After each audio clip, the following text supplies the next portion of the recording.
nagsimula ang Seed of Faith project natin. One time, mayroon kaming kaibigan, si Sister Linda Laconsay, pumunta sa bahay at sabi niya, Pastor, kailangan niyong mag-umpisa na para makabili ng lupa. At ito ang pera ng seed ko ito para makapagbukas kayo ng bank account. So from there, nagbukas kami ng bank account and then pinagplanuhan namin kung kailan mag-i-start ang Seed of Faith project. So naisip namin para maging memorable, 10-10-10-10. October 10, 2010, 10 o'clock service. So doon po nagsimula yon. So nag-ano kami ng mga pledges ng mga kapatiran at gumawa rin kami ng chart 1 to 1,200 na kung saan mamimili ang mga kapatiran natin kung anong number ang kanilang pipiliin worth 15,000 per square meter.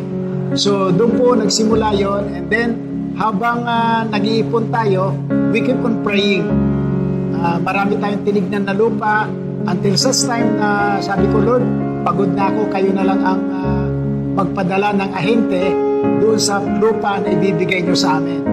So ang nangyari po ay yung ahente na kapitbahay namin pumunta sa aming bahay at sabi niya, Pastor, yung bakanting lote sa katabi ng barangay, for sale yun, maganda yun para sa church.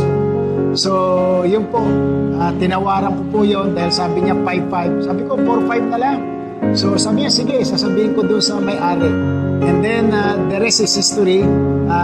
Pumayag yung may-ari at glory to God, nabili natin yung lupa August 28, 2014. So nakabili tayo ng lupa August 28, 2014. So 4 years noon, 2018 August. So mag-add tayo ng 2 months, September, October. Kaya ang umpisa ng church construction natin ay October 8, 2018. So simula noon, tuloy-tuloy na po ang construction hanggang sa ngayon by the grace of God. Simula noon, nung nilaunch yung Seed of Faith, nag-pray na kami talaga na sa building naman. At humingi kami sa Panginoon kung kailan uumpisahan yung construction. Binigay din ng Panginoon kung ano tayo magsisimula ng construction. Ang sinabi, on the 4th year of the 2nd month of the year. So 4 years noon, 2018, August. So mag-add tayo ng 2 months, September, October. Kaya ang umpisa ng church construction natin ay October 8, 2018. So simula noon, tuloy-tuloy na po ang construction hanggang sa ngayon by the grace of God.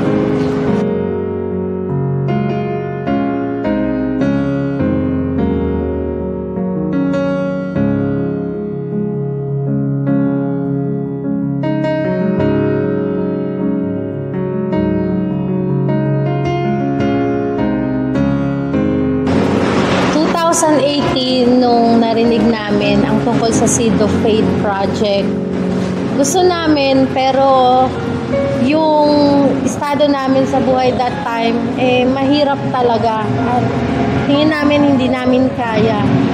Pero alam mo yon, pinag-pray namin, dinesire ng puso namin.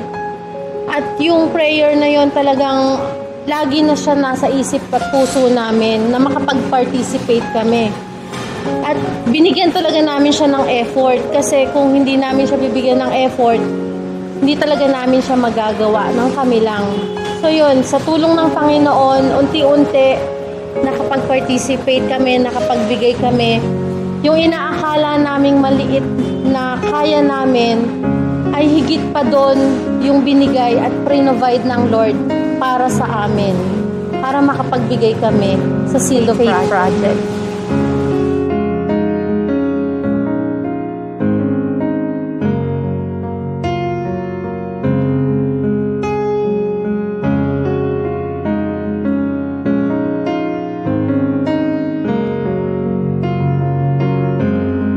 Sa akin po, bali, nag-start to last year. Naalala ko yon nung may counseling kami with Pastor Betty and Mami Josie. And then yun, sabi ni Candy, sige magpa-counsel tayo dahil kailangan natin yun bago tayo ikasal. At ayun talaga ang first step bago yung official wedding. At yun, nung pagpunta ko pa lang dito, sabi ko, ano ba yung kasing pupuntahan natin? Saan ba yan? Kasi hindi ko alam yung Seed of Faith. Ano ba yung Seed of Faith? Ano ba yung Miracle Building na yan? Maraming katanungan sa akin at marami akong mga gustong maliwanagan about sa Seed of Faith, about dyan sa Miracle Building na yan. At yun na nga, nung pumunta kami dito mismo sa worship hall na to, doon ko na-experience, doon ko nasabi na talagang kailangan merong akong iambag dito sa Seed of Faith, dito sa Miracle Building na to. Dahil yung mga katanungan ko, yung mga malabo na gusto kong maliwanagan, si Lord na mismo sumagot dito mismo sa building na to, dito mismo sa worship hall na to. Kaya nung naramdaman ko yun, sabi ko, ba't iba yung pakiramdaman? Ano ba to? Kasi ayaw kong magbigay, ayaw kong mag-share, ayaw kong magbahagi dito kasi wala naman akong desire. Pero yung araw na yon, last year, doon ako binigyan ni Lord ng desire na magbigay dito sa Seed of Faith. Hindi lang para maitayo yung building na to, kundi para sa mga susunod na henerasyon na makilala pa ang Lord natin, ang Panginoong Jesus. Magagamit itong building na to para mas mapalawig pa pagkakilala sa Panginoong Jesus. At ayun ang simula last year nung kami bago ikasal ng aking misis na si Candy. Yung sa'yo. Sa akin naman po, kinausap ako ng Panginoon noong 2018. At syempre, sa una struggle, talagang ang hirap sumunod kasi unang-una, parang ang iniisip mo, ang binibigyan mo or ang ino-offeran mo is yung tao eh. Pero kapag kinausap ka ng Panginoon, siya na mismo at susunod na makakasunod ka na talaga kasi nakikita mo yung outcome, nakikita mo talaga yung gustong gawin ng Panginoon dito sa church natin. And kami as couple, answered prayer yon kasi sabi ko, Lord, bigyan niyo po ako ng husband na talagang magpa-participate dito sa ating Miracle Building. Noong 2018, nung kinausap ako ni Lord, hindi ko pa naman siya kilala, pero answered prayer po talaga dahil nga po yun binigay din ng Panginoon sa akin as partner si John Ray na siya din yung kumausap sa kanya and everything will follow po. Yung desire ko na magkaroon ako ng asawa talaga na dito kami mag-church, lahat yun nangyari po sa simpleng prayer lang. At dagdag ko na rin yung doon kasi parang iniisip ko na ano ba yan? Ano lang yan? Building, pera lang siguro yan. May masabi lang church. Kumbaga iba kasi yung naiisip ko taliwas yung aking pag-iisip pagdating dito sa pinapatayo nila. At nagtataka rin ako dati noon kay Candy, ano ba yan? Bakit siya nagbibigay dyan? Ano ba yung pinapatayo nila? Ganyan naman pag may mga church. Pero lahat ng yon binago ni Lord. Lahat ng yon talagang iniba from dito, ganito yung pagtingin ko, nag-iba Niliko ako, patalikod talagang turn around yung nangyari. Kaya praise God at meron tayong ganitong Seed of Faith na program at itong tinatawag na Miracle Building. At syempre hindi mangyayari yung ganito kung wala rin ang tulong ng ating mga leaders, especially Pastor Betty and Mami Josie at iba pang mga pastors. At ayun ang start ng aming pagsisimula na mag-ambag dito sa Seed of Faith.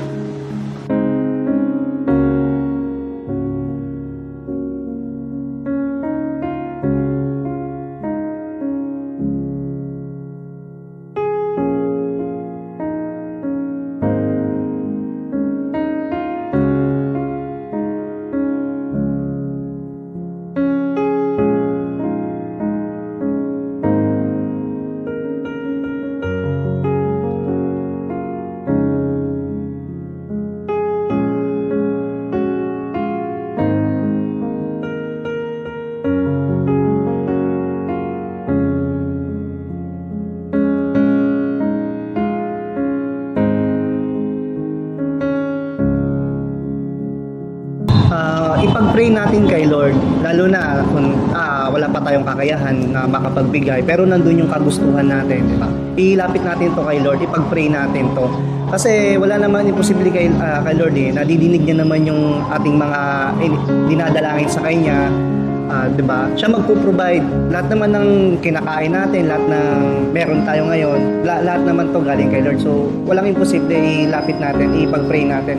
Siyempre titingnan, hindi porket nagpe-pray tayo ibibigay kaagad ng Lord. So dapat nandun din yung ano ba yung desire natin, yung sa puso natin, tama ba yung nasa puso natin. Baka sinasabi lang natin na gusto lang namin makatulong, pero may iba pa tayong gustong mangyari na hindi kalooban ng Lord. So dapat ipag-pray natin, then yung dapat malinis yung puso natin talaga, yung intention natin. Yes, and at the same time, syempre po hindi po mawawala yung pag-support financially. Syempre po para po pangdagdag po, no, pangbili ng mga materyales, para matapos po natin yung ating building, ibang mga labors, pangbili po ng mga ibang instruments at iba pa pong mga gagamitin dito sa ating church. And one more thing po is we can also support in terms of service. Yan, so pwede po tayong mag-offer po ng work natin, ng skills natin, kung ano man yung kakayahan na meron tayo, pwede po natin yan magamit, no, to support also yung ating Seed of Faith. Ano na lang ang mangyayari kung hindi tayo tutugon sa panawagan ng Panginoon na mag-participate sa kingdom niya o mag-obey sa kingdom niya?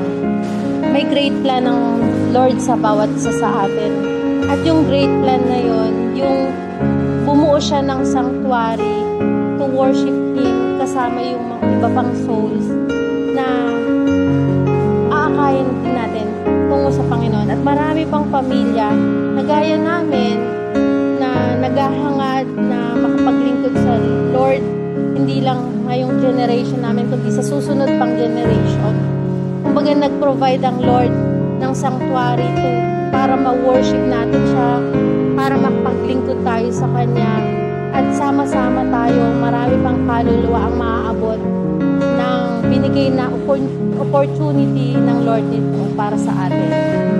At hindi lang po ito para sa mga members ng Faithworks Christian Church.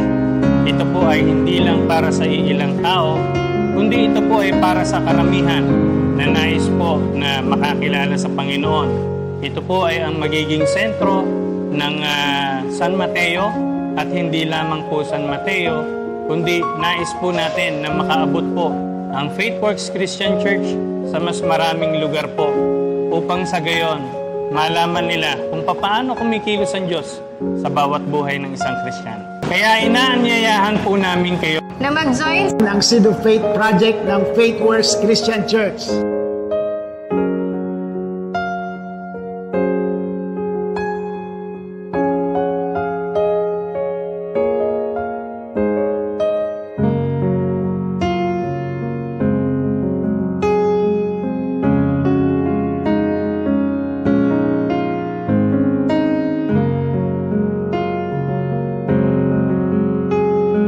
This is our Seed of Faith, building lives, building together.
Magandang gabi po sa bawat isa. Hallelujah! Praise God. Hallelujah! And atin pong purihin ang ating Diyos na buhay. Hallelujah! Hallelujah! Hallelujah! Hallelujah! Hallelujah, Father. Hallelujah, Jesus. Hallelujah, Holy Spirit. Hallelujah. Pinapupurihan ka namin, Panginoon, Lord God.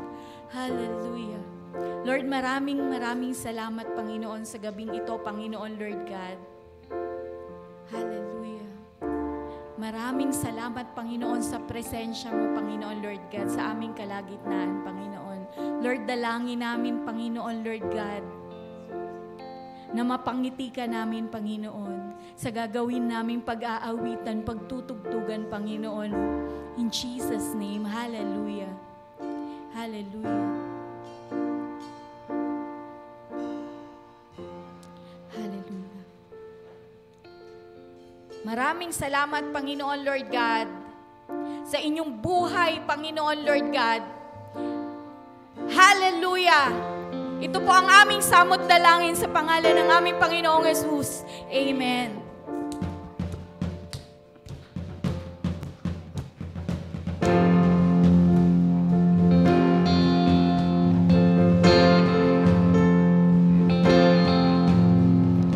Tunay paahon, kakalimutan ng nakaraan. Piling ang kahapon, sasantabi na at mawagasan. Pagkat ang liwanag ng pag-ibig mo ay ilaw gabay sa pagbabalik ko. Aawitin ang iyong katapatan at kadakilaan. Sasayaw sa saliw ng lawak ng iyong pagmamahal. Lulundag sa lalim ng kabutihan ng iyong hangarin. O ang lahat ng iyong mga anak ay babalik sa iyo, Ama. Ipag-iniwan at ihahayag ang kalayaan. Ipapaalipin, hindi na muling magpapabihan. Kung sa bawat sulok ng buong mundo ihahayag tanging pangalan mo. Aawitin ang iyong katapatan at kadakilaan. Sasayaw sa saliw ng lawak ng iyong pagmamahal. Lulundag sa lalim ng kabutihan ng iyong hangarin. Ang lahat ng iyong mga anak magbabalik sa iyo, Ama.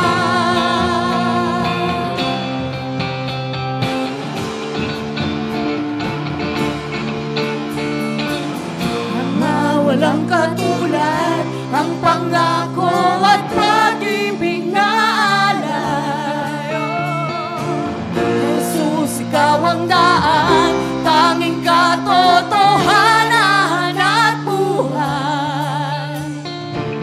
Ama, walang katulad ang pangako at pag-ibig na alay. Jesus, ikaw ang daan, tanging katotohanan at buhay.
tayo po ay manatili sa presensya ng ating Panginoon.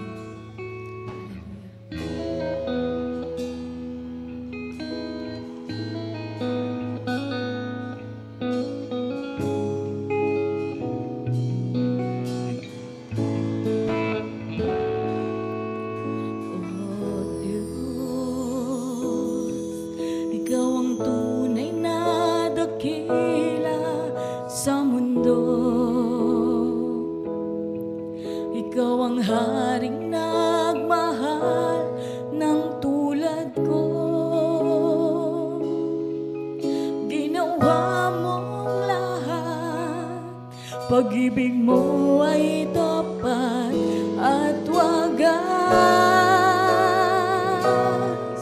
O Diyos, wala nang papantay sa kabutihan mo.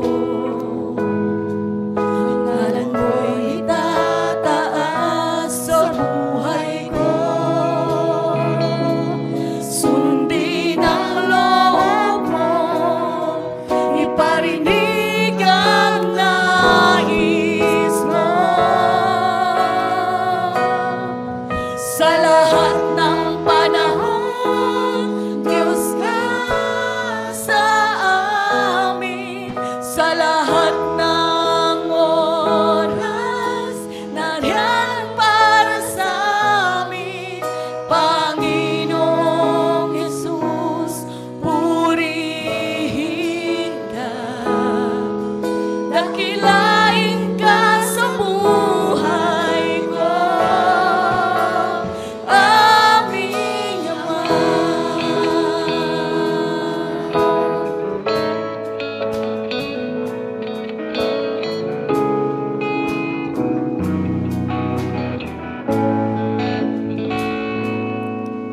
O Diyos, Ikaw ang tunay na dakila sa mundo. Ikaw ang haring nagmahal ng tulad mo. Ginawa mong lahat, pag-ibig mo ay tapat at wagas. Sa lahat ng panahon, Diyos ka sa amin. Sa lahat ng oras, nariyan para sa amin. Panginoong Jesus, purihin ka. Dakilain ka sa buhay ko. Di magbabago, Diyos ka sa amin. Tanging sandigan, nariyan para sa amin. Panginoong Jesus, maghari ka. Nagliwanag ka sa buhay ko, aming Ama.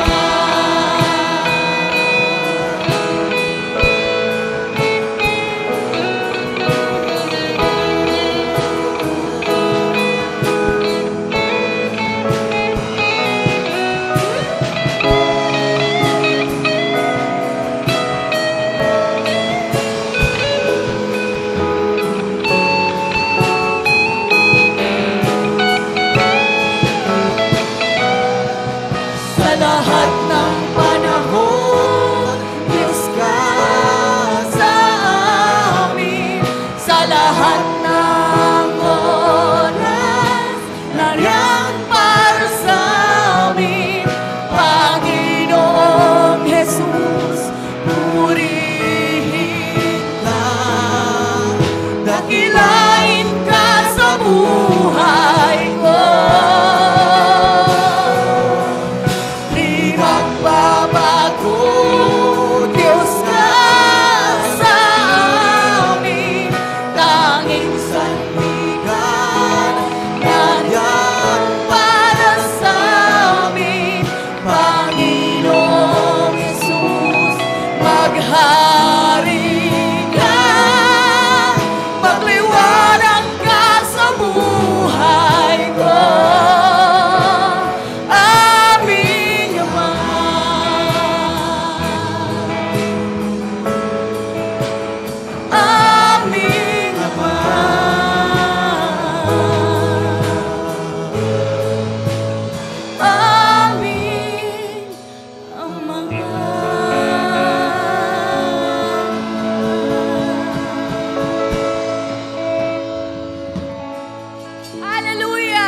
Hallelujah! Kayo po, Panginoong Jesus, ang mapapurihan, masamba, at mapasalamatan. In Jesus' mighty name we pray. Amen.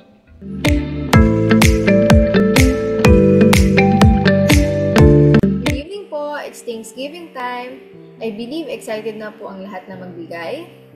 Amen. So, ang reference verse po natin ngayong gabi is John 3 verse 16. For God so loved the world that He gave His one and only Son, that whoever believes in Him shall not perish but have eternal life. So, while meditating this verse po, tatlong word ang ibinigay ng Lord sa akin. Number 1, willingness. Number 2 is plan. And number 3 is love. Jesus willingly went to the cross, gave His own life as a sacrifice for our sins to save us, because it was God's plan and because He loves us. Kung tutuusin po, pwedeng hindi sumunod si Jesus kay Father God. But alam niya na may plano po ang Lord and it is for the greater good. And syempre, mahal po niya tayo. So, paano po ba natin to i-relate sa giving? Alam po natin na may magandang plano po ang Lord sa atin. Amen? Sinabi po yan ng Lord sa Jeremiah 29 verse 11. Pero, alam din po ba natin na before natin ito ma-receive, meron po tayong kailangang gawin. Yun ay ang sumunod sa instruction ng Lord na nasa Malakay 3 verse 10 naman. Sabi po dyan, ibigay po natin ang ating ikapo, which is yung 10% ng lahat ng biyaya na ipinagkaloob ng Lord sa atin. Pero, tingin nyo po, ganun lang po yun kasimple, na pag sumunod tayo, matik marireceive na natin yung reward na sinasabi ng Lord? No. Ayaw po ng Lord ng compliance lang. So, para ma-receive po natin yung reward or yung plano na nilaan ng Lord para sa atin, kailangan nandoon ang willingness and sincerity natin sa pagsunod sa pagbibigay. And I believe we all do kasi po, we love the Lord.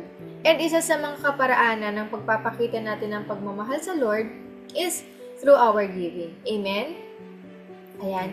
So, in order to boundlessly experience the abundance of the Lord, let us willingly give what is due to Him. And if may extra pa po tayo and kinakausap po tayo ng Lord, participate din po tayo sa ating seed of faith. Pwede din po tayong magbigay sa ating mission, sa feeding, and sa iba pa pong mga ministry natin dito sa church. Nako, wala pong eme-eme, walang halong kalokohan, mas bubuhos po ang pagpapala ng Lord. Sabi nga po, try it to believe it. So kami, na-try na po namin. Ine-encourage po namin kayo na i-try nyo din po. Sige po, let us pray po. Heavenly Father, we thank you po for this day. Thank you for loving us first. Thank you for your great plans for us, for blessing us, and for this opportunity to bring back what is due to you. Thank you, Jesus, for willingly sacrificing yourself and dying on the cross to save us. We pray that in our giving, we may show our sincerity and love to you. May this be a sweet aroma of worship to you, Lord. Thank you, Father God. May you always be glorified in everything that we do. In Jesus' name we pray. Amen and amen. Good evening.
Kami po ngayon ni Brother Alvin at ni Sister Natnat ay nandito, nagre-record po kami para po makarating nawa sa inyo ng maayos, malinaw yung ating pong mensahe ngayong araw po na ito.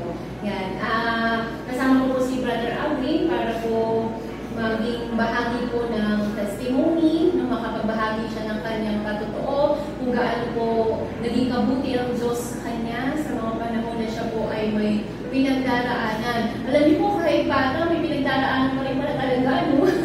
Kasi kahit na, parang minsan iisip natin, parang kailangan matanda ka muna o nasa edad ka para marami kang experience sa mga problema sa buhay. Pero hindi pala ganun po.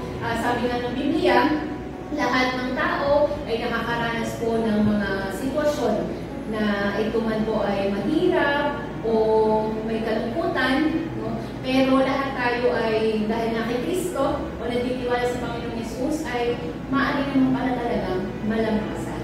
Marinig niyo po yan in a short while. Pero before that, no, mabigay niya yung testimony niya tungkol sa healing ng Panginoon sa buhay niya. I'll give Kuya Aldrin a time para po i-introduce yung kanyang sarili, kung paano siya nakakilala sa Panginoon, at paano ba siya napunta sa Faithworks community, no? At ngayon naglilingkod na kasama po natin dito. Sige nga, Brother Aldrin. Hello ulit sa iyo. Yan, sige po, you can share yung tungkol sa pagkakilala mo sa Panginoong Jesus at paano ka ba napunta dito sa ating Faithworks family. Magandang umaga po. Ako si Alvin Nubares. I'm Alvin Nubares po. So, I'm 16 years old po. So, ako po yung nakakilala po sa Panginoon na dahil po sa, sa barkada, po nababarkada lang. Po nung Nung lalaro, dati rin po kasi ako in-invite po ng ate ko po, na Christian din po ngayon na in-invite po nila ako, pero po hindi ko po talaga gusto. Pero po nung barkada ko na po yun na ano po, syempre po barkada, magaan po yung loob nga po. Yun po, napa-agree po nila ako, and then sumama na po ako, and then natuloy-tuloy na po yung pag-serve po kay Lord. Doon na po kami, binakap na po kami pasaradana po na patuloy na po kami disciple, tinuruan po ng about po kay Lord, and doon na rin po kami natuto manalangin, and doon ko na rin po na-feel yung love po ni Lord. Doon ko na rin po naranasan kung paano po talaga kumilos si Lord sa buhay ko. And doon po na-realize ko po na totoo po pala si Lord, na hindi lang po biro-biro yung tungkol po sa Kanya, hindi lang po biro yung kabutihan po niya. Hindi po, naranasan ko po talaga yung kabutihan niya, kung paano niya po binago yung buhay ko. Ganun po. Praise God! For a young person na magkaroon ng encounter, no, o ng pagkakilala kay Kristo, praise the Lord for that story. Alam naman natin na maraming mga kabataan ngayon na maaaring naliligaw po ng landas, no? Pero yun nga, the Lord pursued him, no? I-invite siya ng ate niya at i-invite siya ng kanyang kaibigan. And now, ito nga kasama natin siya na naglilingkod sa ating Panginoon and maturing in his faith as servant ng ating Panginoon. Praise God sa buhay ni Kuya Adrian. Ito naman anak, dahil nga tayo ay nasa patotoo tungkol sa kagalingan ng Panginoon na naranasan mo bilang isang mananampalataya niya. At your young age, yan. Pwede mo bang i-tell yung story, yung testimony sa amin ng mga naranasan mo yung sa panahon na ikaw ay may karamdaman, may sakit, o may pagsubok sa buhay, at nakita mo yung pagkilos ng Panginoon. Sige po. Saan po kasi, nung bata po kasi ako, sakitin po kasi ako nung bata po ako, mabilis po akong kapitan ng sakit. Ngayon po, halos nga po, week na po yung tinatagal po ng sakit po minsan. And nung napunta na po dito po sa Kabagan, doon na po nag-umpisa po mas lagi-lagi na po akong nagkakasakit. And sa tradisyon po nila mama, ganun po, pinapupunta po ako sa mga manghihilot, pinapunta po ako para daw po gumaling. And pero po dahil po doon, mas tumatagal po yung ko, ganun po. Tapos meron pa po sinasabi na mag-alay po sa mga puno, kung saan po ako nagkasakit, ganun po. But when I met Jesus po, doon ko po na-realize ko po na ang bilis lang po ang pagaling ng Panginoon, na isang pray mo lang, isang lapit mo lang po sa Panginoon, ang galing mo na agad, yung parang wala yung matatanggal po agad yung pakiramdam, yung sakit mo, diba? Yung bigat na nararamdaman mo. So, sabi ko po sa Panginoon, Lord, bakit di po kita na kilala agad ng ganito kaagad, Panginoon? So po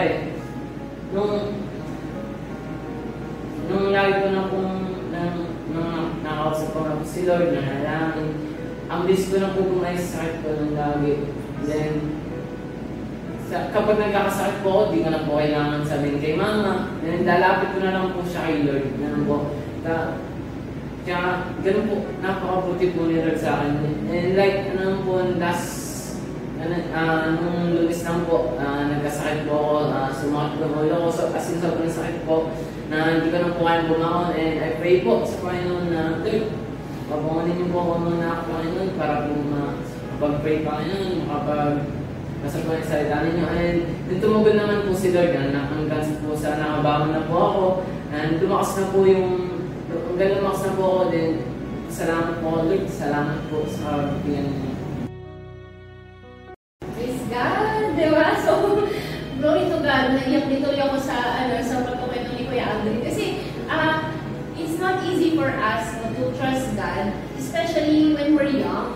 Yung parang dependent tayo sa mga nakasanayan natin maaring sa mga tao sa paligid natin na magpapaalaga agad tayo, uiyak agad tayo, di ba? Mga walang pag-asa, yung mga ganun. O kaya naman bilang madadepress kasi ng mga kabataan. Pero with his testimony, we heard isang instance pa ng yung mga kapatid yung very latest latest lang yung kanyang binigay na story sa atin. That was last week, Monday, that was on Monday.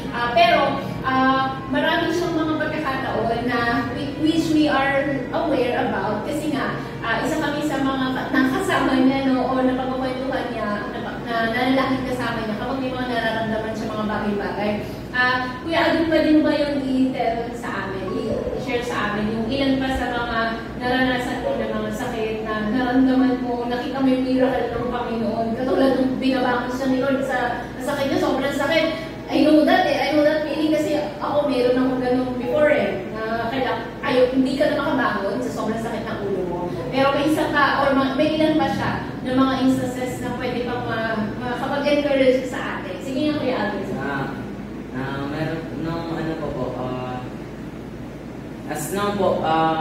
kung Christian ako, marami na rin po akong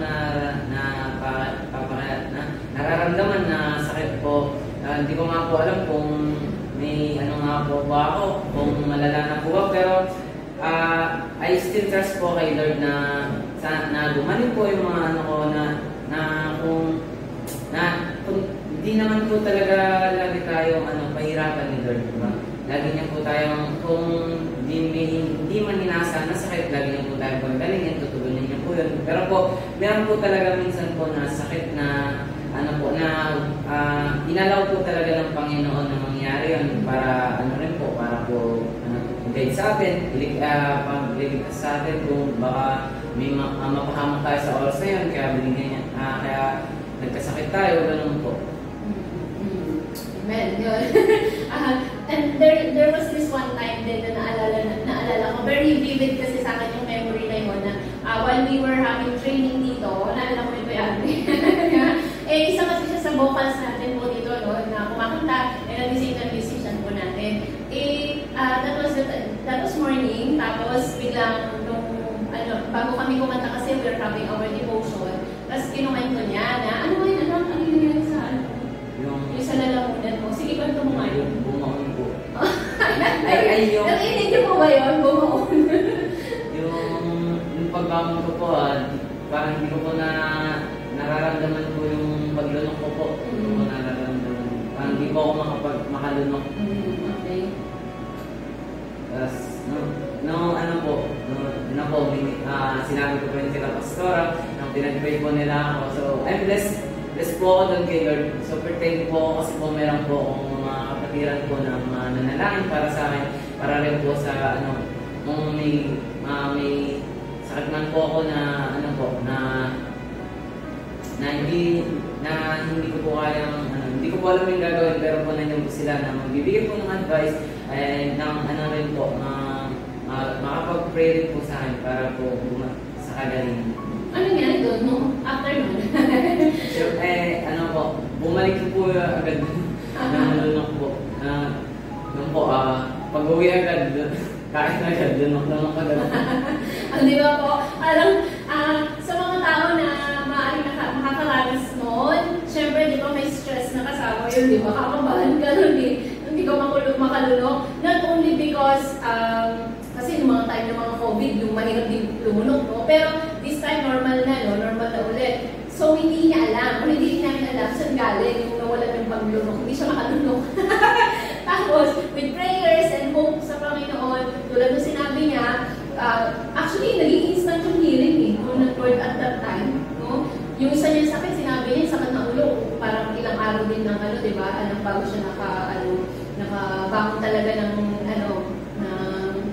completely. So, merong process, no? Yung time naman na yun, instantaneous na healing siya. God is good kasi, alam niyo, ako personally, alam ko yung mga nangyayari sa kanya, sa life niya, kasi every time mo nakikita kami, kumusta ka na, anak? Ito po, may sakit. Pero, sabihin niya mga ganun, sa susunod na pagkikita namin next day, ganyan, okay na siya. Yan. Ay, glory to God po doon kasi, saan ba natin makukuha yung mga ganung bagay, di ba? Na dahil may Diyos kang inaasahan, kahit ano yung nararanasan mo, meron kang tulong na naaakuha o nakukuha, di ba? Dahil may Diyos na tapat sa buhay mo. No? Praise God sa buhay ni Kuya Andre yan. Dahil doon, may mga ilang questions ako sa iyo na pwede rin makarelate sa mga nakikinig po sa atin. atin na maaaring bata po kayo, kabataan o matatanda na maybe this time meron po kayong dinaramdam o meron kayong maaaring ma-encounter na similar sa kanyang situation or testimony po. Sige, Kuya Aldrin, ano yung naging impact sa'yo o effects sa'yo at sa mga tao sa paligid mo nung nakita nila yung changes na yan o yung effect ng faith mo every time na ikaw ay may nararamdaman o pagsubok na pinagdaraan?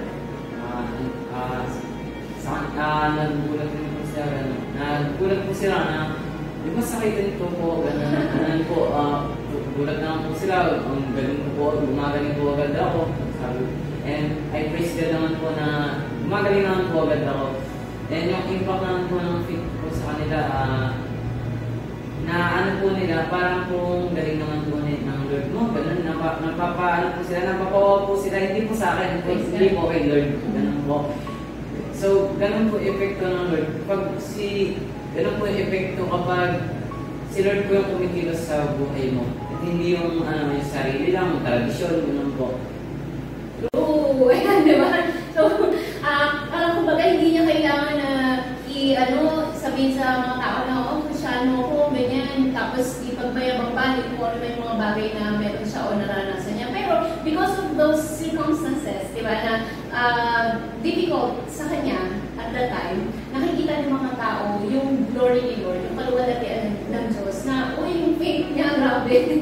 Kilala namin ito na sakitin, pero ngayon, ayan, bakit biglang gumagaling, hindi man nakikita ko sa hospital agad-agad, di ba? Because of his faith. Ayan. So that's the impact, no, sa personal life niya at sa ibang tao. And also, another thing is, ano yung mga pagkilos ni Lord na nakikita mo o nararanasan mo at the moment na ikaw ay may kahirapan o pagsubok na pinagdaraanan. Like yung mga nakwento mo na kanina. Naranasan ko yung pagkilos Lord sa, through people po na nagpapadala po siya ng mga kaibigan na handang pumunta ko sa bahay, i-chat ako, para po, o kaya po ipanalangin ako, para personally po, para po sa kagalingan, yun po. Naranasan ko rin po yung presence po ni Lord, pag nananalangin po ako, nakakaalala po ng mga Bible verse, parang kinakausap po ako ni Lord through mind po.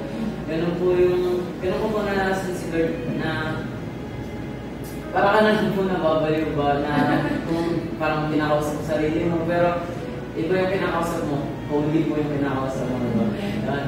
Doon ko po naranasan po yung presence mo. Praise God. So, three things yung naranasan niya nung mga time na meron siyang difficulty sa life. Presence ni Lord, yan. Power ni Lord, and people of the Lord. Ang galing ko, tatlong yun. So, most of the time, tayo, naghahanap tayo mga tao kakalingan sa atin, mananalangin para sa atin, and that's good na pinatadalan si Kuya Aldrin, ng mga people niya, ni Lord, para i-encourage siya, i-pray siya, which is that is through the church, yung Favors family niya.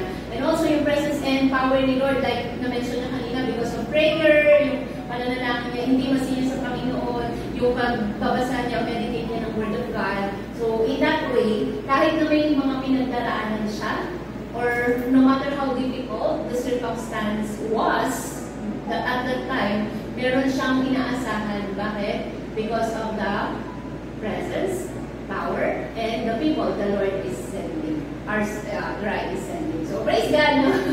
Thank you, Lord, sa buhay ko yung Aldrin. And also, meron pa, kasi gusto pa na marinig ko ano yung ginagawa ni Lord sa life mo. Ano naman yung natutunan mo? Yan. Maybe sa mga time na yon na pwede natin sa present time na parang madadala mo siya hanggang ngayon at sa mga susunod pa na araw because of those things na naranasan mo. Natutunan ko po na the more you follow Jesus, the more you feel po na nandiyan po siya palagi sa tabi mo. The more po na maranasan mo yung presence niya, ganun po yung natutunan ko. Natutunan ko rin po na hindi yung buhay po hindi na po nakaasa po sa mga bagay sa mundo. ito. Hindi po nakain din po sa Panginoon. Kung loobin po niya na bigyan tayo ng sakit, pagalingin tayo, pasahin tayo, bigyan tayo ng biyaya, gagawin niyo po yun. Kaya naman po, tutulong ko rin po na umasa sa Panginoon sa panahon po ng pagsubok, problema, at kasiyahan nyo po mga paghirap po sa buhay. Kasi po, mahirap po talaga sa yung pamilya. Ikaw lang po yung nakikita sa bahay ng mag-isa. Po. Mahirap rin po, for now po, na senior high school na rin po ako, di ba? Marami na rin pong ginagawa. And actually po, hindi po talaga ako katalinuhan po, ganun. Umasa lang po ako kay Lord na po ako, humingi po ako ng knowledge kay Lord na, Lord, bigyan niyo po naman ako ng knowledge, Lord, para po magamit ko, Panginoon. And, one thing pa po na natutunan ko po na manalangin lang po sa Panginoon palagi. Diba? Sa oras po ng time ng sakit, may problema tayo, diba? Magulman po yung paligid natin, manalangin po. Kasi po, prayer po is powerful. Amen. Praise God. Grabe no, mga kapatid. Ako kung nasa kabataan ako, ng katulad ng edad ni Kuya Alvin, sobrang saya ko siguro pag po nakilala ko si Lord ng ganyang kalalim ng pagkakilala niya sa Panginoon ngayon. Kasi ako nga, nakaranas ako na makakilala kay Lord nung college na rin ako, ganyan. Medyo marami rin akong kalokohan na nagawa. Pero, ayun, nakaka-encourage na po na mas natin tayo lumakad sa natin, sa pananampalataya, especially kung tumatanda po tayo, no? Tapos we're learning from young people, katulad ni Kuya Aldrin. As a humble pa, sabi hindi daw siya masyadong matalinuhan, pero sa totoong buhay po, masipag mag-aral itong batang to, and talagang ginagawa niya rin yung bahagi niya bilang isang estudyante. And papuri sa Panginoon sa buhay niya na yun. Yung sinabi niya kanina, yung one thing, very important thing na natutunan niya, isa sa mga natutunan niya is yung pananalangin o paglapit sa Panginoon.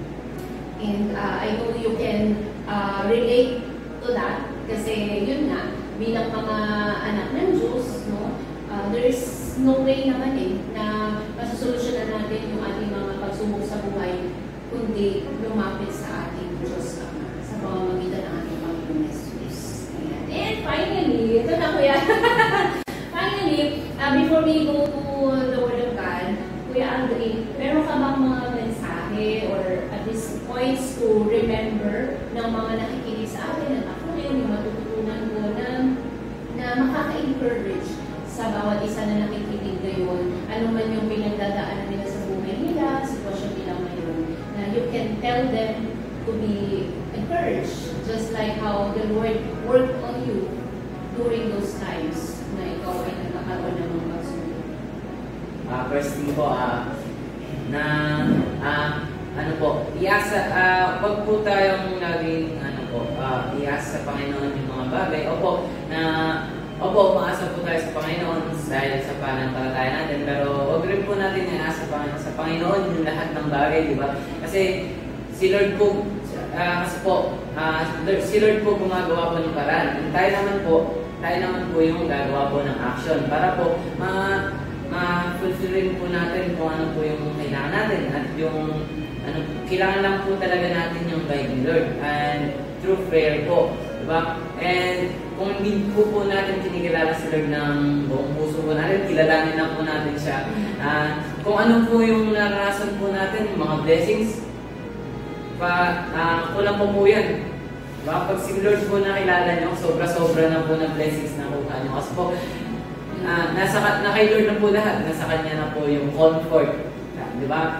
Nasa Kanya na po yung kapayapaan, nasa Kanya na po yung kagalingan. Siya rin po malalapitan natin sa panganib, problema, di ba?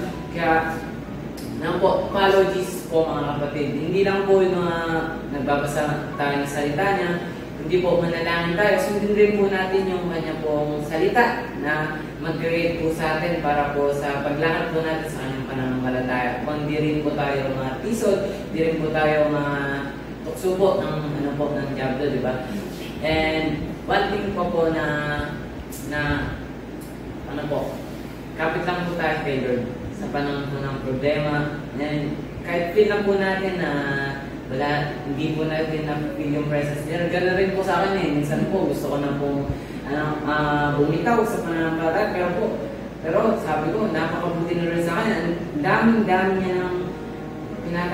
dami niya nang pinatawad na kasalanan ko, bakit pa ako susuko, di ba? Ano po, na continue the journey, tuloy lang po natin yung race natin kay Lord. And one time po, makakadating rin po tayo sa finish line. Amen! Praise God! So kanina yung pinupoint out niya, no, na huwag natin iasa, kumbaga huwag natin hayaan na binigyan na nga tayo ng pagkakataon ng Panginoon na gawin yung mga dapat natin gawin. Tapos, kumbaga hinihintay natin na si Lord pa rin kumilos ng lahat ng bagay. Parang ano yan parang we wanted to eat something, but the Lord already has given us something, an amount to buy for that food, di ba? O kaya naman a work, a job to provide for the food.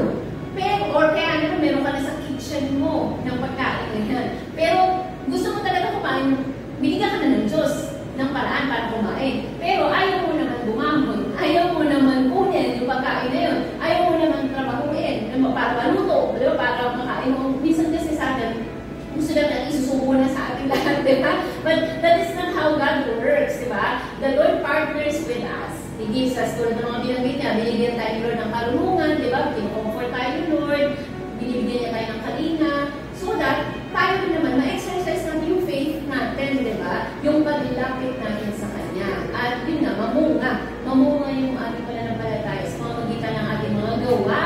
Ayan, faith without works is dead. Yun po yung sinasabi ni Kuya Aldrin kanina. And, salamat sa buhay ni Kuya Aldrin kasi nauunawaan natin patuloy na mag-journey sa faith natin ng tuloy-tuloy kahit na meron tayong mga pagsubok na dinaraanan. Sabi niya kanina, may pagkakataon na gusto niya na rin mag-give up. O, di ba? Sa murang edad, doing give up. Di ba? Pero that's how emotion works. Di ba? When we're tired and we feel like walang solusyon sa mga pinagdadaan natin. But because He knows Jesus, di ba? Sabi niya, pinatawad na siya ni Lord sa mga kasalanan niya. Ito ba yung time na susuko siya? Ito ba yung time na bibitaw siya sa Panginoon? No? So, he resolved sa sarili niya na I'll keep on. Walang bibitaw. Kung maaari makabitaw dahil napagod tayo, but because we have a faithful God, yung God na nararanasan ni Kuya Aldrin at nararanasan ko rin po, ay makakapagpatuloy tayo until we get to the finish line. No, yung kanina pong binanggit niya, sinabi rin ni Paul, echoing Paul po, no? So, ayun po, marami pang pagdaraan ni Kuya Aldrin, anak, marami na pang pagdaraan.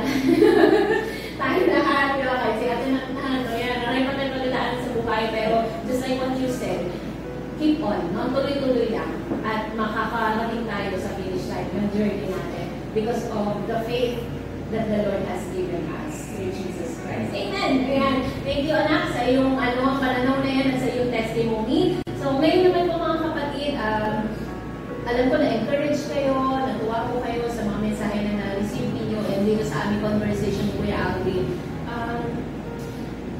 The thing is that, in our life, whether young or old ka, no, maaari kang dumaan talaga sa mga pagsubok. Jesus said that in His word in John 16. No? Marami tayong mga kapitalian. Marami tayong mga paghihirap na maaaring maranasan dito sa mundo because of our faith in Him, di ba? Because of what's happening in the world, di ba? Padilim ang mundo. Marami ng bagay na mas masasama pa na nangyayari kaysa noong mga nakarang araw. But the Lord is encouraging us through His words, through the testimonies ng ating mga kapatid na narinig po natin, na we can always come to Jesus. We can always put our faith in Him. Kasi siya yung mag-carry sa atin, di ba? Up to the finish line. Siya yung magdadala sa atin doon sa magandang kalagayan. Siya yung magbibigay sa atin ng kalina, di ba? Siya yung magpapagaling. Siya yung sasama sa atin hanggang sa wakas ng daigdig na ito. I just want to share with you this verse, mga kapatid, no? Habang nagbubulay din si Kuya Aldrin at saka si Ate Nat dyan. At para sa bawat sa atin who are listening right now, sabi ko sa Luke, ito napakagandang story na almost similar sa testimony kung paano nakita ni Kuya nag-agree na kumikilos si Lord sa kanya. Ganito rin yung nangyari dito sa lalaking ito na i-share ko po sa inyo. In Lucas 5, sabi dito, 12 to 16. Allow me to read this. Sabi po dito, isang araw, nang nasa isang bayan si Jesus, lumapit sa kanya ang isang lalaking may malubhang sakit sa balat. Lumuhod ito sa kanyang harapan at nagmakaawa na pagalingin siya. Sinabi niya, Panginoon, kung gusto niyo po, mapapagaling niyo ako upang maituring akong malinis. Hinawakan siya ni Jesus at sinabi, gusto ko, luminis ka. At gumaling agad ang kanyang sakit. Sinabihan siya ni Jesus, huwag mo itong sasabihin kahit kanino. Sa halip, pumunta ka sa pari at magpasuri pagkatapos maghantog ka ayon sa iniutos ni Moses bilang patunay na malinis ka na. Pero, lalo pang kumalat ang balita tungkol kay Jesus. Kaya, dumating ang napakarami pa mga tao upang makinig sa mga aral niya at upang magpagaling sa kanila o mapagaling sa kanilang mga sakit. Pero, laging pumupunta si Jesus sa ilang at doon nananalangin. Kita niyo po yung yung mga elemento doon sa ating binasa. Most of those ay nabanggit ni Kuya Aldrin sa kanyang testimony. Yung pananalangin, paglapit sa Panginoon, yung pag-asa sa Panginoon. And also si Jesus Christ, pinakita niya sa atin that even in His busiest time, siya'y nananalangin, di ba? Wala naman siyang kailangan. Gusto niya lang ng restful day, no? With the Father. So, ano ginagawa niya? Nananalangin siya. And what I want to share with you through that verse is that yung tao na nabasa natin, yung lalaki ay may malubhang sakit, no, sa balat. Ang tawag po dyan sa Biblia ay keto o leprosy. During the old times, Bible days, if I remember it right, in Leviticus chapter 13, no, ang mga may sakit ng keto ay inihiwalay sa mga kamag-anak pamilya nila at sa community mismo. They have to be living outside the camp. No? So, ano yung implication po nun sa kanilang mga buhay? Pag may keto ka, feeling outcast ka. Diba? Feeling outsider ka. Instead na ikaw sana ay magkaroon ng kakalina sa'yo. Like yun na-mention ni Kuya Alvin, there are people who are being sent to him para siya ay ipanalangin, ganyan. Pero dahil may keto o may malubhang sakit, kasi nakakahawa po yun, pag sinabing keto, hindi lang yun yung mga nakikita yung common, na iisa lang ang itsura. Ang keto po ay any skin disease na nakakahawa. Dahil nakakahawa ito, kailangan sila maihiwalay sa iba pa para hindi sila maka-apekto, di ba? So, ang nangyayari, for you, if you're sick like that, na may leprosy ka o may ketong ka, you won't dare go to places or go near people, di ba? Kasi nga, kailangan mong humiwalay. Una, outsider ka. Di ba? So, hindi ka kasama kahit na mahal mo yung pamilya mo because meron kang ganyan sakit. Kailangan mo, ang batas nila, kailangan mo mailayo. Until dalawang result ang pwedeng mangyari sa'yo while you are away from your family or from your relatives or community. Until you get healed or until you die. Yun. Ano pong sinasabi nitong story sa atin? That, parang sin siya, parang kasalanan, no? God is not okay with sin. Hindi tinatolerate ng Panginoon yung sin. So, gano'n ang gusto ng Panginoon na kapag may kasalanan, nakalayo sa mga tao para hindi mahawa. And, aside from that, dahil gusto ng Panginoon na yung mga magaling o yung mga maayos ang buhay ay hindi maapektuhan, kailangan talaga na magkaroon ng distansya. Yung merong may sakit o yung kasalanan doon sa mga tao na baka maapektuhan. Kaya inihiwalay. So, what I'm trying to say po sa bawat isa sa atin is that ayaw ng Panginoon na may nahahawa sa kasalanan. Kaya inihiwalay niya.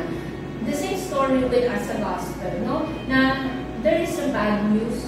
We have been far away from God. We have been separated from God because of our sin. And because of Jesus Christ, because of His dying on the cross, His death on the cross, and His resurrection, kapag tinanggap natin yun, naniwala tayo sa kanyang ginawang sakripisyo, tayo ay nakakabalik sa camp, nakakabalik tayo sa pamilya natin, nakakabalik tayo sa pamilya ng Diyos. Actually, sabi sa John 1:12, nakakabalik tayo sa piling ng Panginoon.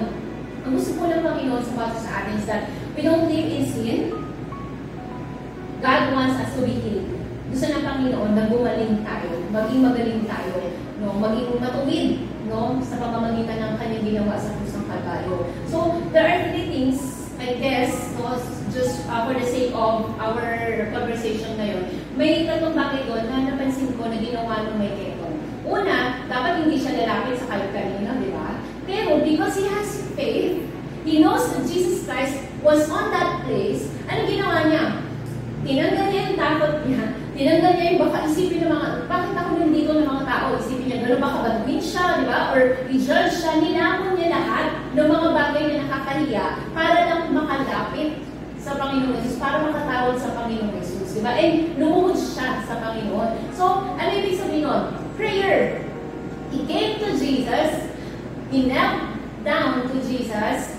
It is an attitude of prayer. Yan. Kung talagang gusto natin na makilala ang ating Panginoon, not just because we wanted healing, no, hindi lang tayo gusto natin gumaling, o gusto natin na pagpapala, ganyan,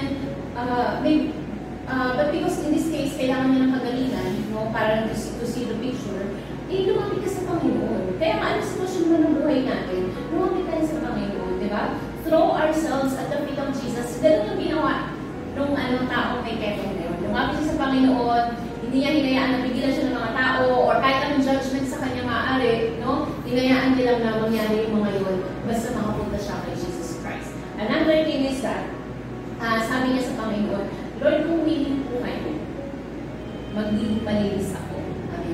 Ano ibig sabihin? Hindi niya din naman si Lord na minsan kasi there are things that we're trying to, parang we're wrestling against God. Na parang, yun na Lord, ibigay mo sa akin to. Ganun tayo. Yung mga demand tayo sa Panginoon.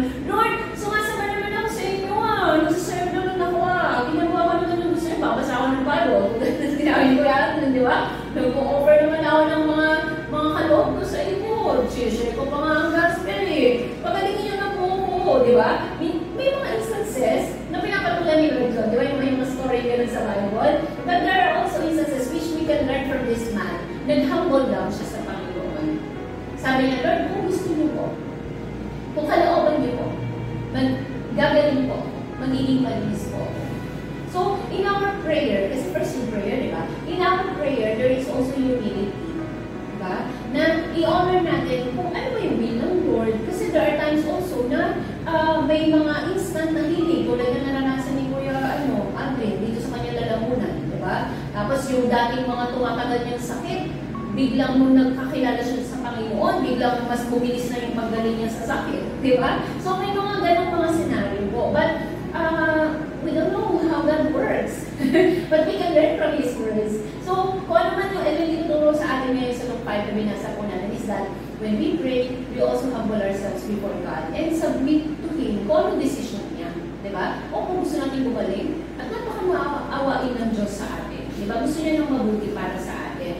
Pero, we put it in His hands. Diba? Lord, kung paano niya gusto, ako gumaling. Kasi may mga pinagagaling si Lord, pinakapunta niya pa sa, diba, sa tubig para maglublob, para gumaling na. Meron pa siyang iutos na ganito gawin mo, gawin mo. Pero ito, hindi. Instant no? Instant yung, sige, gusto ko kami ni Lord.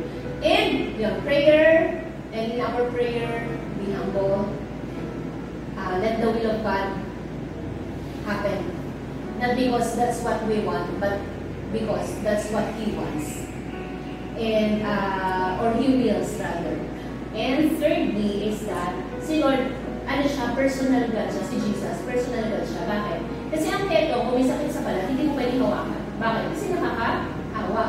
Di ba? Pero si Jesus, because of His compassion and being personal, intimate sa mga tao na sumasamba sa Kanya o naniniwala sa Kanya, ang ginawa ni Jesus, Jesus reached out His hand to the sick person with leprosy. No? Inano ni Lord yung boundary na, hindi ko yan nahawakan. Gusto ko, maramdaman niya yung pagmamahal ko sa Kanya. Matagal na siyang outside outsider, matagal na siyang hindi pinapansin ng mga tao, matagal na siyang maaaring walang kumakalinga sa kanya, kaya nga siya pumunta sa akin. So, I will take this opportunity to make this person feel na nandito ako sa tabi niya. I'll touch him. The Lord touched him. And immediately, the leprosy was gone. Diba? So, yung touch ni Jesus, alam ko, ako ngayon medyo na-imundami ko, no? Kasi there are a lot of times, numerous times, that we cannot count anymore with our fingers na si Lord pinaawaan tayo. Diba? Minsan tayo na mismo yung nag-ostracize sa sarili natin, ilalayo natin yung sarili natin sa iba o sa Panginoon, diba? Minsan parang nag-give up na tayo sa mga sitwasyon natin sa buhay, pero Jesus is always there. And He makes ways para iparanas sa atin o ipatutang sa atin na mahal niya tayo. And that gesture of Jesus touching the leprous person, that's love. Diba? Pag-ibig yun. Na hindi na iniisip ng Panginoon na baka isipin ng mga tao dyan na ako, nahawa na ako. Diba? Sakit ito. O kaya naman, hindi si Lord, sorry for the word, pero yung word na arte, hindi maarte ang Panginoon, di ba? Yung parang na-supersede, nalampasan ng compassion, yung arte, di ba? Kung ilagay natin sa language natin, si Lord, walang makaarte-arte ang Panginoon, di ba? Talagang pag nagmahal siya, bibigay niya talaga eh. Hanggang nakarating na siya sa krus eh, para sa atin. Tayo minsan, yung may inconvenience lang, di ba? Hindi lang tayo convenience sa oras. Kunyari, may magpapapray. Hindi tayo convenient sa oras na yun. Sabihin natin, next time na lang, bro. Next time na lang, sis. Pero si Lord, kapag alam niya na yun ang will ng Lord na ipag-pray ang tao yun, magdalawin ang tao na yun, tulungan ang tao na yun, talagang gagawin ng Panginoon, no? And the thing is that the Lord wants to touch us, not just to heal us. He wants us to experience Him in a very, very personal way. Na kahit pa gumaling man tayo agad o hindi, dahil naranasan natin yung pag-touch niya sa atin, nagkaroon tayo ng encounter sa Kanya, meron tayong peace. Meron na tayong instant healing agad. Kasi spiritual, diba? Spiritual healing ka agad. Na magpamali ka sa makikita na lang yun sa ating physical na mga pangangailangan. So, another thing is that tinutusan siya ni Lord, diba? Naku, sabihin tayo ganito ha, ang gawin mo, magpakita ka doon sa pare, tapos ipakita, bilang patunay sa kanila na magaling ka na. Tapos mag-offer ka. Kasi in this story, I think, hudyo yung lalaki. Kasi kailangan niya pag pumunta sa pare, no, sa kala, and do the requirement of Moses, no, na mag-offer siya. Dahil doon sa kagalingan niya, offer Thanksgiving offering para doon sa kanyang kagalingan. So, anong ginawa? Hindi natin alam kasi walang sinabi doon eh, na hindi nag-appear before the pare yung lalaki. Pero ang ending, maraming nakakilala, maraming pang nakarinig tungkol sa miracles ni Jesus at maraming pang tao na lumapit sa kanya. This thing, I assume, ay itong napagaling ng Panginoon, pagkatapos niyang maaaring pumunta doon sa pare para ipakita, patunayan na magaling na siya, tinanggap na siya ng Panginoon kasi nagpapagaling ng Panginoon eh. Eh at that time, yung mga pare ko, o yung mga taga-pangaral ng kasulatan ni Moses, hindi sila naniniwala sa Messiah, no, sa Panginoong Jesus, o matigas pa ang puso nila. Eh, kung malaman nila na may nagpapagaling, di ba? At pumunta sa kanila para ipakita patunayan na nagpagaling na, opportunity yun for them na maniwala na dumating na ang Messiah. Yung Messiah na pinapangaral nila, na dumating na. At magkakaroon sila ng inquisitive mind, di magtatanong sila, sino nagpagaling sa iyo? Paano? Para pumunta rin sila kay Jesus. Di ba? Hopefully, na nangyari na yun. Open-ended ng story, but we know naman that there are a lot of them who did not listen to the teaching of Jesus. Di ba? Hindi sila naniwala sa Panginoong Jesus. But, because of this man, possibly, naging bahagi yung testimony ng lalaki na ito, na napagaling ng Panginoon. Kaya mas marami pang nakakilala o nakaalam tungkol sa Panginoong Yesu Cristo. So, with our testimonies, diba, like may testimony siya kanina. Through his testimony, there were people na nakaalam tungkol sa pananampalataya sa Panginoon. Nagkaroon siya ng pagkakataon para itaas ang pangalan ni Jesus Christ sa buhay niya.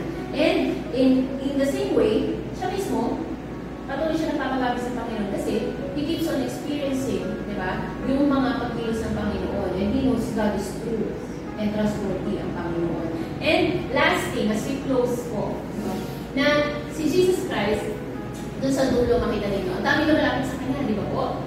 Nagpakalunod ba si Jesus doon sa ministry ng healing? Pinagod niya ba yung sarili niya? Hanggang sa magkasakit na rin siya. Kasi kakapagaling mo, di ba? O ikaw, balik ka lang. Di ba? Pero ano ba si Lord? Hindi ba siya nagpahinga? Diba? Nagpahinga si Lord. Kahit na maraming tao na nangangailangan. Pero alam ng Panginoon na sa lahat ng bagay, may panahon. Di ba? Marami siyang mga napagaling at that moment, at that time, in that place. But after a while, after yung ministry niya, after yung pagpapagaling niya, anong ginawa niya? Pumunta siya sa ilang at nanalangin.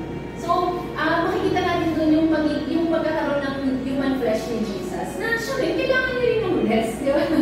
And kailangan niya rin ng, I know na katulad sa atin, kapag naman tayo sa ating Panginoon is dahil may problema tayo o dahil gusto natin magpasalamat sa Kanya, di ba? Humihingi tayo ng gabay sa Kanya. So, possibly, ang ating Panginoon Jesucristo ay ganun din. After ng ministry niya, after ng pagod, di ba? Punta ka sa tatay mo, punta siya sa tatay niya, magpasalamat sa tatay, di ba? Na sinamaan siya, ginamit siya para ipangaral ng kingdom niya, di ba? Makakilala yung mga tao, at makapagpuri sa Ama dahil sa kanyang faithfulness, sa kanyang pagsama sa ministry, no? Sa paglilingkod ng ating Panginoon Jesus. So, ang ano lang po dito mga kapatid, yung point natin is that whatever we're undergoing right now, or maybe in the future, as we have learned from Brother Aldrin, and also the story of the leprous man, come to Jesus. No, isa yun no, sa pinaka, parang direct point na gusto ipasabi ng Lord sa atin. Come to Jesus. Kneel before Him. Pray. Humble yourself before Him. And let Him do what He wills sa buhay natin. Mga kapatid, dahil dyan, I would like to call your attention no, kung kayo po ay hindi pa po lubusang nakakakilala sa Panginoon o katulad sinabi Brother Aldrin kanina na kilalanin na po si Lord, hindi nyo pa siya kinikilala. Diba? Kasi kung ano pinaranasan ko, maranasan nyo rin po at hindi pa po doon. Diba? So, ang nais ng Panginoon ay kung may doubt pa po kayo, may hesitations po kayo,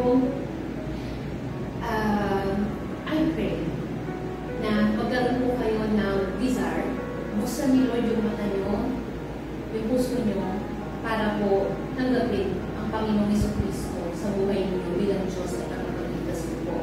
How to do it, mga kapatid? In humility.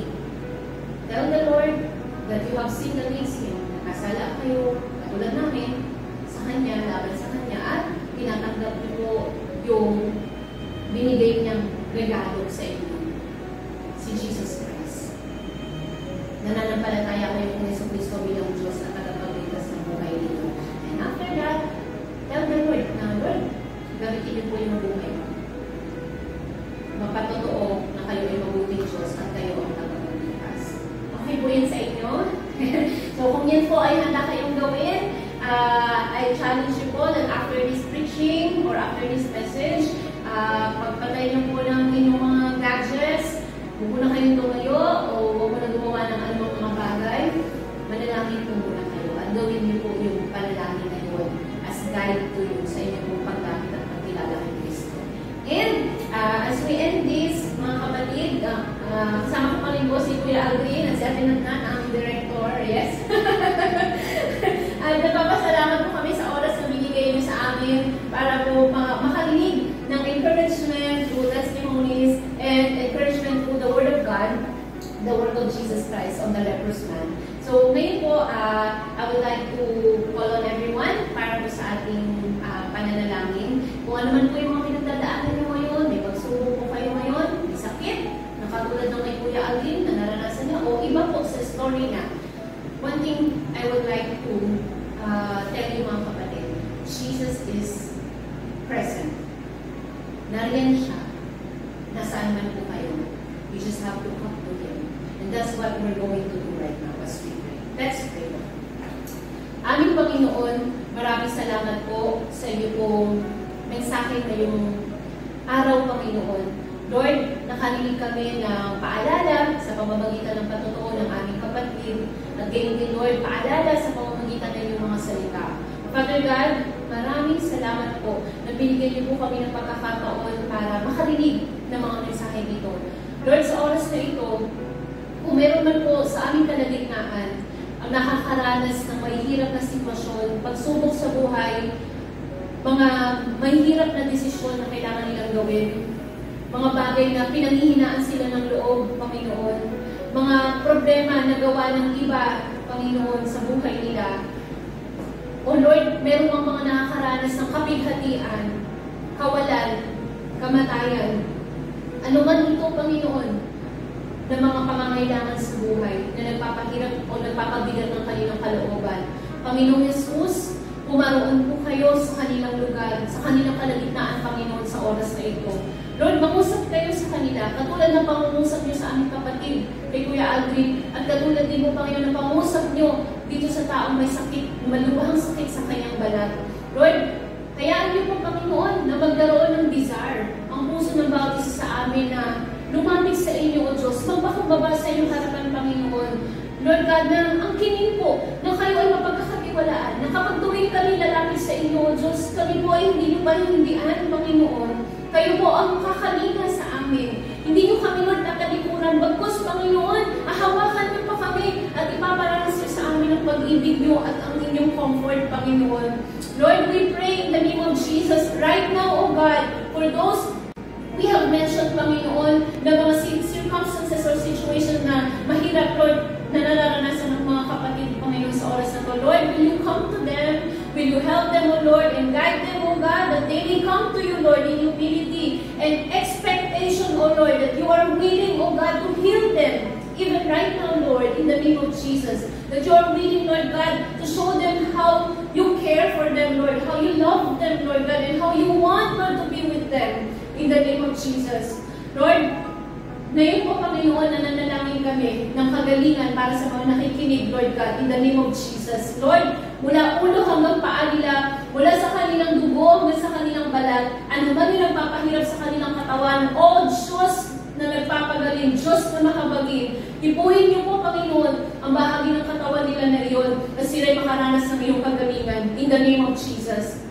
And Lord, we pray, if there's anyone, Lord God, who is burdened with their heavy emotions, Panginoon, may mga nakakaranas, Lord God, ng stress, depression, Lord God, kalungkutan. Lord, we pray in the name of Jesus, will you give them peace, Panginoon, that will guard their hearts and their minds in Christ Jesus. Lord, hayaan niyo po, Panginoon, na magkaroon ng kapayapaan, ng freedom, Lord God, sa kanilang mga puso at isipan, at maranasan nila, Panginoon, ang pagkilos ninyo, even right now, Lord, in the name of Jesus.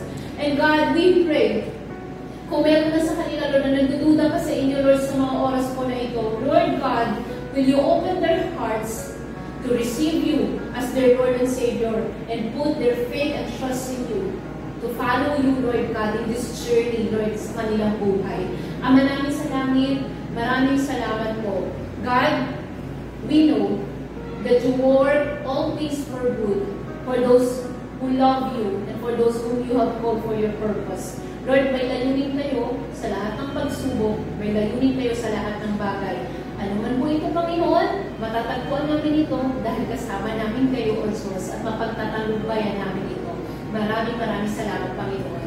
Lord, will you bless ang bawat isa sa amin, Panginoon, sa aming favorites family, at yung mga tao, Lord, na dinakon niyo po ang pandinig ngayon sa kanilang narinig. Lord, we pray po na patuloy niyo kami, Lord, samahan, ingatan, and continue to remind us, O Lord, that you are our loving God, our Prince of Peace, our wonderful Counselor, our everlasting Father. Lord, kayo po ang tanging kailangan namin. May taas nawa kayo, O Diyos, sa mga buhay namin, sa araw na ito at sa mga darating pa. God, we bless your holy name po. Holy Spirit, thank you for working in our midst, in our hearts, Lord. Thank you for transforming our thoughts, that we may know what is your will, your pleasing, acceptable, and willing will, Panginoon, yung gusto ninyong mangyari, Lord, sa buhay namin. Lord, we bless your holy name po. In the name of the Father, of the Son, and of the Holy Spirit, we pray. Amen and amen. Mga kapatid, kapatid. Maraming salamat po sa inyong pagsama sa amin. Brother Aldrin, thank you po. Thank you. Salamat po. Ayan. Kami na po thank you para kay Ate Natnat. Once again, God bless you all po. And balik po kayo ulit sa susunod na mga episode po natin na makakarinig naman kayo ng panibago pong interview at maluluwalhati po ang Panginoon sa inyong pong pakikinig. Maraming salamat po mga kapatid and God bless you all po.